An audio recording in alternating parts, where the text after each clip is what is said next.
Hello student, welcome to our channel Study Mantra. इस video में हम अवतल और उत्तल दर्पण द्वारा प्रतिबिंब बनने का किरण आरेख और उसकी पोजीशन को समझेंगे। तो एक एक करके हम इसको समझने का प्रयास करते हैं। अवतल दर्पण द्वारा प्रतिबिंब का बनने का किरण आरेख। तो अवतल दर्पण में प्रतिबिंब बनने की 6 स्थितियां होती हैं। उन 6 स्थितियों का हम एक एक करके अध्ययन करते हैं और उसको समझने का प्रयास करते हैं।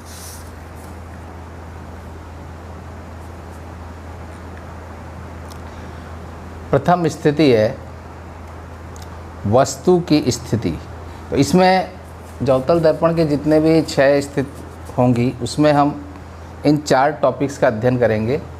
वस्तु की स्थिति क्या है, प्रतिबिंब की स्थिति क्या है, प्रतिबिंब का आकार क्या है और प्रतिबिंब की प्रकृति क्या है।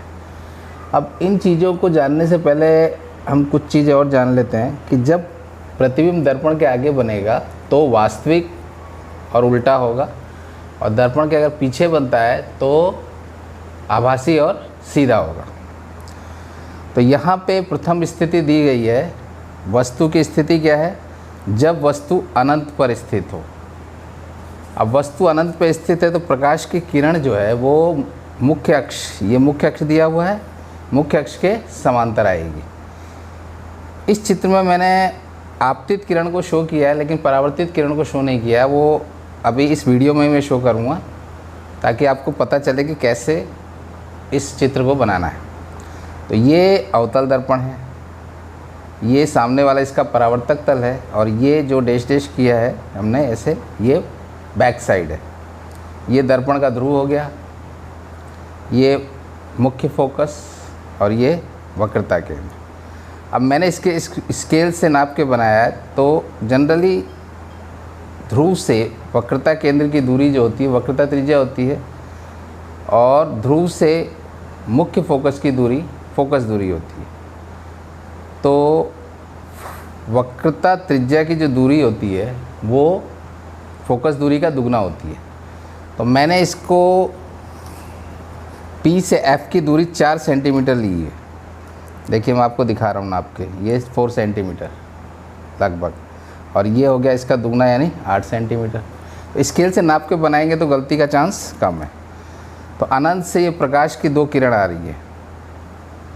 अब हम किरण आरेख का जो रूल होता है उसके अनुसार जब आपतित किरण मुख्य अक्ष के समांतर आती है तो दर्पण से परावर्तन के पश्चात वो मुख्य फोकस से होकर गुजरेगी। तो हम इन किरणों को परावर्तन के पश्चात मुख्य फोकस से होकर गुजारते हैं। ये इसका मुख्य फोकस का पॉइंट है। तो यहाँ से हम F से मिलाती हुई रेखा खींचेंगे। देखिए ध्यान से,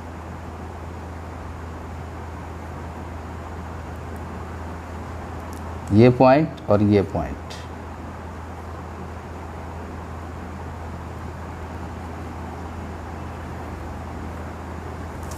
अब मैं इसमें तीर का निशान लगा दे रहा हूँ। ये किरण ऐसे आई और परावर्तन के पश्चात ऐसे चली गई।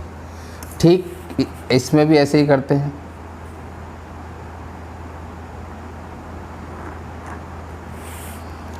ये किरण लौट गई। तो दोनों किरण जहाँ पे टकराएंगी, एक दूसरे को काटेंगी, वहीं पे प्रतिबिंब बनेगा। तो यहाँ पे देखिए कि परावर्तित किरण एक दूसरे को बिंदु F पे काट रही हैं, तो प्रतिबिंब F पे ही बनेगा।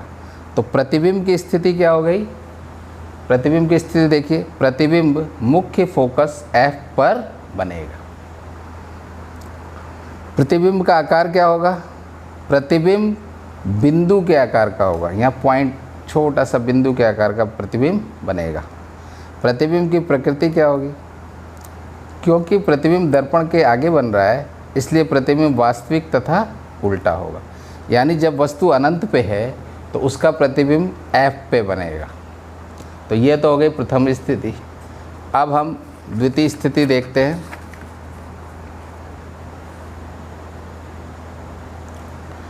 ये है द्वितीय स्थिति।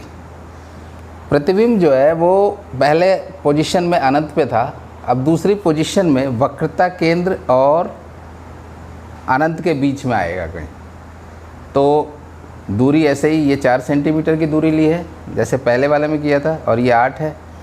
अब ये वस्तु है, ये हमारी वस्तु हो गई। इससे प्रकाश की 2 किरण निकल रही है, एक ऐसे आ रही है मुख्य अक्ष के समांतर और एक सी से होके आ रही है। तो मैं यहाँ इसमें किरण आरेख एरो शो कर रहा हूँ। ये किरण ऐसे आ रही है मुख्य अक्ष के समांतर और एक किरण सी से होके आ रही है। अब अकॉर्डिंग टू रूल किरण आरेख, जो किरण मुख्य अक्ष के समांतर आएगी, ये मुख्य अक्ष के समांतर आ रही है तो ये मुख्य फोकस से होके गुजरेगी। अब एक चीज़ हमको लोगों को ध्यान रखना है कि उसमें प्रतिबिंब फर्स्ट पोजीशन पे एफ पे बन रहा था, इसमें प्रतिबिंब सी और एफ के बीच में बनना है। तो हमको चित्र बनाते समय ध्यान रखना है कि इन किरणों का कटान बिंदु यानी एक दूसरे को काटने की पोजीशन सी और एफ के बीच में ही रखनी है। तो अब देखते हैं, मिलाते हैं इसको। तो इस एफ से मिलाती हुई रेखा खींचनी है हमको, ये एफ से मिलाती हुई रेखा आ गई। तो ये किरण ऐसे जाएगी और जो किरण सी पे आ रही है वो अकॉर्डिंग टू रूल कि जिस मार्ग से आती है उसी मार्ग से वापस लौट जाएगी। तो ये किरण यहाँ से लौट गई। अब देखिए प्रतिबिंब, ये दोनों किरण एक दूसरे को सी और एफ के बीच में कहीं भी काटेगी, एकदम बीच में नहीं काटेगी। ऐसा मत मानिएगा कि सी और एफ के बीच में ही काटेगी, सी और एफ के बीच की कहीं भी पोजीशन हो सकती है। तो ये यहाँ काट रही है, तो हाँ यहीं पे प्रतिबिंब बन जाएगा। अब प्रतिबिंब उल्टा बनेगा क्योंकि ये मुख्य अक्ष के नीचे बन रहा है। तो प्रतिबिंब की स्थिति क्या हो गई?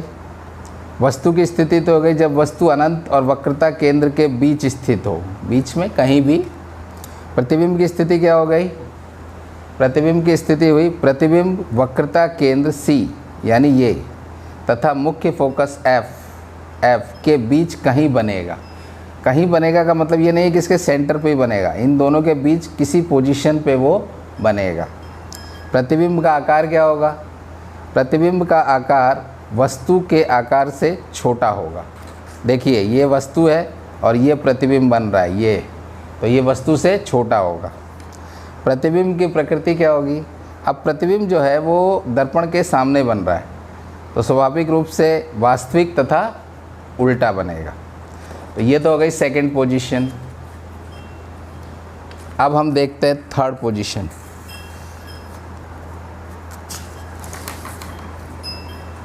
तृतीय स्थिति।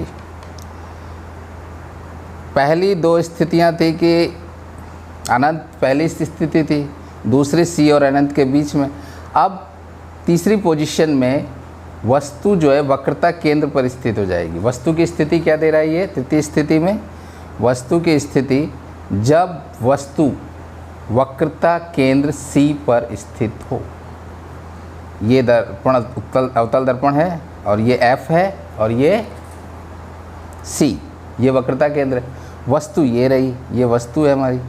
अब देखिए इससे 2 किरण निकल रही है, एक तो मुख्य अक्ष के समांतर आ रही है, ये वाली मैं तीर का निशान लगा रहा हूँ, ये किरण ऐसे आ रही है, और एक एफ से होके आ रही है यानी ये ऐसे आ रही है।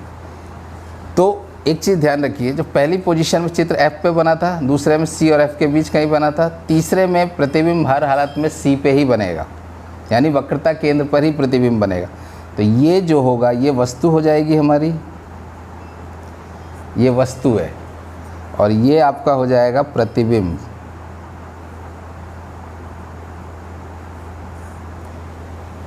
अब इसकी परावर्तित किरण हम निकालते हैं तो स्वाभाविक रूप से चित्र बनाते समय ये ध्यान रखिएगा कि यहीं तक आना है, यानी वस्तु जो है उसके जस्ट नीचे ही प्रतिबिंब बन जाएगा। तो एफ से, अब चूंकि किरण मुख्य अक्ष के समांतर आ रही है तो एफ से होके जाएगी, यानी इसी पॉइंट से होके जाएगी। तो इससे इसको सी से यहाँ तक मिलाती हुई रेखा खींचेंगे। थोड़ा सा ये हो रहा है,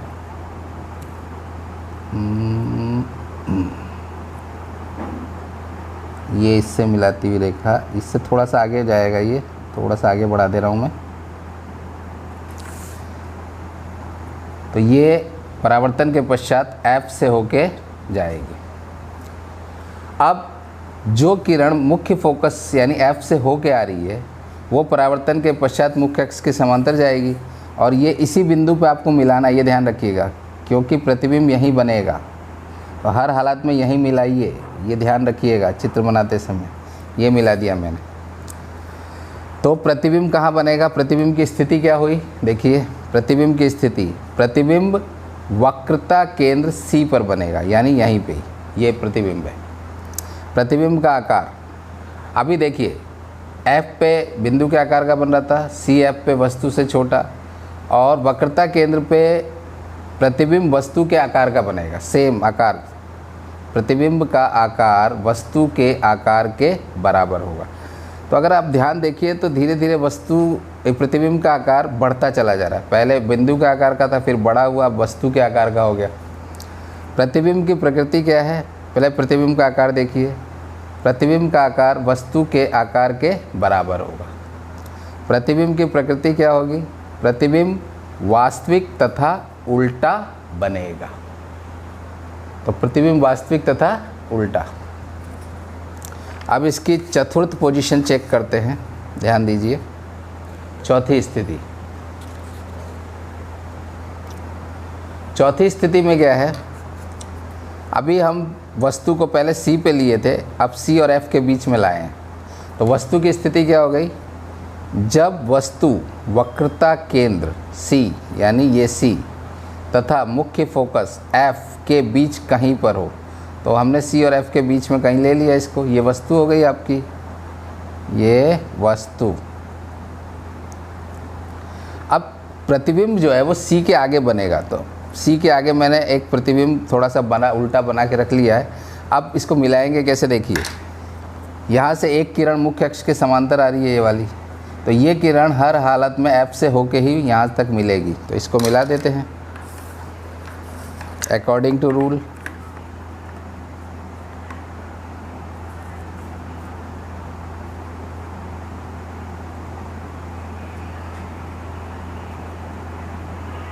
ये इससे मिलाती हुई रेखा खींच दी,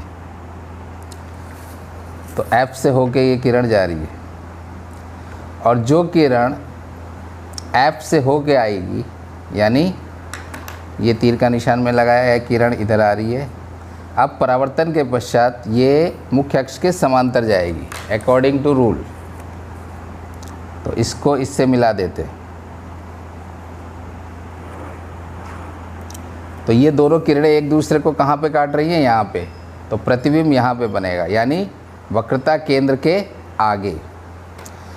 तो प्रतिबिंब की स्थिति क्या हुई, प्रतिबिंब की स्थिति हो जाएगी, प्रतिबिंब वक्रता केंद्र C तथा अनंत के बीच बनेगा, यानी C और अनंत कहीं इधर है, तो इन दोनों के बीच में कहीं भी बन सकता है। प्रतिबिंब का आकार, प्रतिबिंब का आकार वस्तु के आकार से बड़ा होगा। अब प्रतिबिंब का आकार बढ़ता चला जाएगा। प्रतिबिंब की प्रकृति क्या है, प्रतिबिंब वास्तविक तथा उल्टा होगा। क्यों उल्टा होगा और वास्तविक होगा, क्योंकि ये दर्पण के आगे बन रहा है। तो ये हो गई चौथी पोजीशन। अब इसकी पांचवी और छठी पोजीशन देखते हैं। पांचवी पोजीशन ये रही, वस्तु की स्थिति। अभी इससे पहले वाले में हमने C और F के बीच में लिया था, अब वस्तु F पे आ गई यहाँ पे। तो वस्तु की स्थिति क्या हुई, जब वस्तु मुख्य फोकस F पर स्थित हो, तो ये F पे वस्तु हो गई, ये वाली वस्तु है। तो एक किरण मुख्य अक्ष के समांतर आ रही है, ये मुख्य अक्ष के समांतर। तो जब मुख्य अक्ष के समांतर आ रही है तो ये F से होके जाएगी, इसको F से होके गुजारते हैं, देखिए ध्यान से।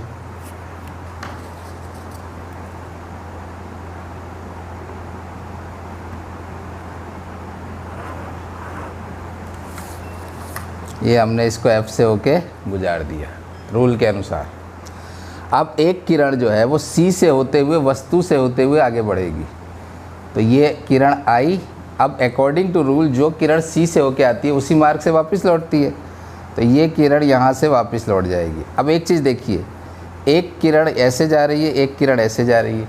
अगर ध्यान से देखिए तो ये दोनों किरणें एक दूसरे के समांतर हैं, तो ये कहाँ मिलेंगी हमें नहीं मालूम है, तो हम ये मानते हैं कि ये किरण अनंत पे कहीं मिलती हैं। तो प्रतिबिंब की स्थिति क्या हो जाएगी?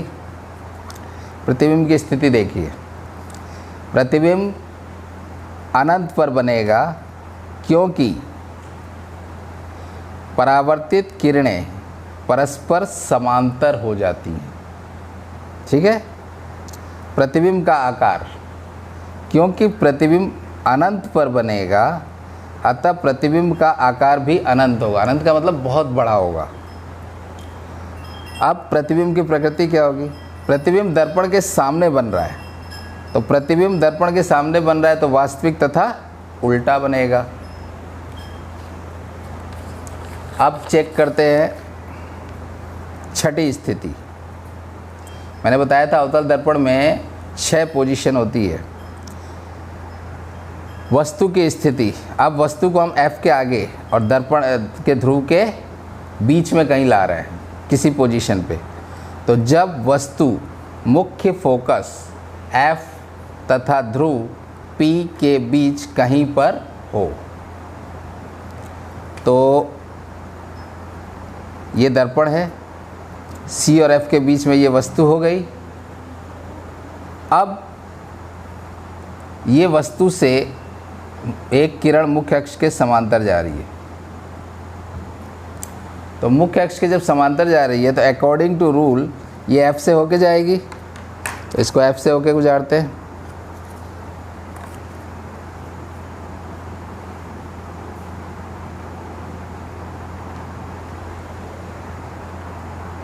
ये F से होके मैंने निकाल दिया, और C से होती हुई किरण जो वस्तु से होके टच होके निकल रही है तो वो ऐसे जाएगी, और चूंकि C से होके जा रही है तो इसी मार्ग से वापस लौट जाएगी। अब एक चीज़ देखिए, इसमें दोनों किरणें अपसारित हो रही है, यानी फैल रही हैं। तो फैल रही हैं तो अब हम क्या करेंगे, इन किरणों को पीछे बढ़ाएंगे। देखिए ध्यान से, डैश डैश करके, क्योंकि दर्पण के पीछे है तो हम इसको डैश डैश करके मिलाने की कोशिश कर रहे हैं। देखें कहाँ मिलती हैं।